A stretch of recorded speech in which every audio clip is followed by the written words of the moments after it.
White sugar, jaggery, country sugar, கருப்பட்டி, honey, dates. இதில் diabetic பேஷண்ட்ஸ்க்கு எது ரொம்ப சேஃபானது? ஒயிட் சுகருடைய கிளைசிமிக் இண்டெக்ஸ் அப்ராக்சிமேட்லி 65.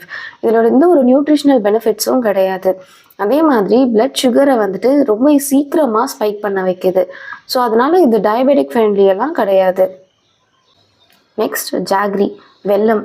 இதனோட கிளைசிமிக் இண்டெக்ஸ் அப்ராக்சிமேட்டாக 84. சுகரை விடவும் இதனுடைய கிளைசிமிக் இண்டெக்ஸ் ரொம்பவே அதிகம்தான்.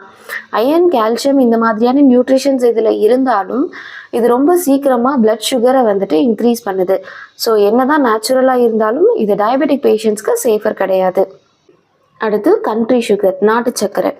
இதனுடைய கிளைசிமிக் இண்டெக்ஸ் அப்ராக்சிமேட்டாக 60 to 70. அதுவும் ப்ராசஸை பொறுத்து சேஞ்ச் ஆகும். இதில் பெருசாக நியூட்ரிஷனல் பெனிஃபிட்ஸ் அப்படின்னு எதுவும் இல்லை, கொஞ்சம் மினரல்ஸ் இருக்குது, அவ்வளவுதான். இதுவும் ஒயிட் சுகரை கம்பேர் பண்ணும்போது கொஞ்சம் ஓகே, பட் இதுவும் டயபெட்டிஸ் பேஷண்ட்ஸுக்கு ரொம்ப சேஃப்லாம் கிடையாது. நெக்ஸ்ட் பாம் ஜாக்ரி, கருப்பட்டி. இதனோட கிளைசிமிக் இண்டெக்ஸ் அப்ராக்சிமேட்டாக 35 to 40 இருக்குது. மற்றதை கம்பேர் பண்ணும்போது இதில் ரொம்ப கம்மியான கிளைசிமிக் இண்டெக்ஸ் தான் இருக்குது. அயன், பொட்டாசியம், மெக்னீஷியம் இந்த மாதிரியான நியூட்ரிஷன்ஸும் இதில் இருக்குது. ரொம்ப சடனாக சுகரை ஸ்பைக் பண்ணாமல் ரொம்ப ஸ்லோவாக சுகரை வந்து பிளட் ஸ்ட்ரீமில் இன்க்ரீஸ் பண்ணும். ஸோ டயபெட்டிக் பேஷண்ட்ஸ்க்கு இது ஒரு நல்ல ஆப்ஷன். ஹனியோட கிளைசிமிக் இண்டெக்ஸ் அப்படின்னு பார்த்தோம்னா அப்ராக்சிமேட்டாக 50 to 60. அதுவுமே தேனை பொறுத்து மாறுபடும். இதில் நிறைய ஆன்டி ஆக்சிடென்ட் இருக்குது. மாடரேட்டாக தான் இது சுகரையும் ஸ்பைக் பண்ணுது. ரொம்ப கம்மி குவான்டிட்டியில் இதை எடுத்துக்கலாம், பட் இதுவுமே சுகர் லெவலில் வந்து இன்க்ரீஸ் பண்ணும். டேட்ஸோட கிளைசிமிக் இண்டெக்ஸ் அப்ராக்சிமேட்டாக 42 to 55. அதுவுமே டேட்ஸை பொறுத்து மாறுபடும். நியூட்ரிஷன்னு பார்த்தோம் அப்படின்னா அயன், பொட்டாசியம் அது இல்லாமல் இதில் நிறைய ஃபைபர் கண்டென்ட் இருக்குது.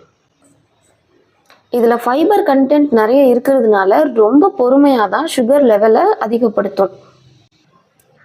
ஸோ டயபெட்டிக் பேஷண்ட்ஸ் ஒரு நாளைக்கு 1 or 2 டேட்ஸ் வரைக்கும் எடுத்துக்கலாம். இது ரொம்ப சேஃபானது தான். ஸோ இதில் எதை எடுத்துக்கிறது அப்படின்னு ஒரு கன்ஃபியூஷனாக இருக்கா? ஃபர்ஸ்ட் கருப்பட்டி பெஸ்ட் ஆப்ஷன். ரெண்டாவது டேட்ஸ் எடுத்துக்கலாம், 1 or 2, அதுக்கு மேலே எடுக்கக்கூடாது. தேர்ட் ஹனி எடுத்துக்கலாம், அதுவும் ரொம்ப மினிமல் குவான்டிட்டியில் எடுத்துக்கணும். அதுவும் கண்டிப்பாக பிளட் சுகரை இன்க்ரீஸ் பண்ணும்.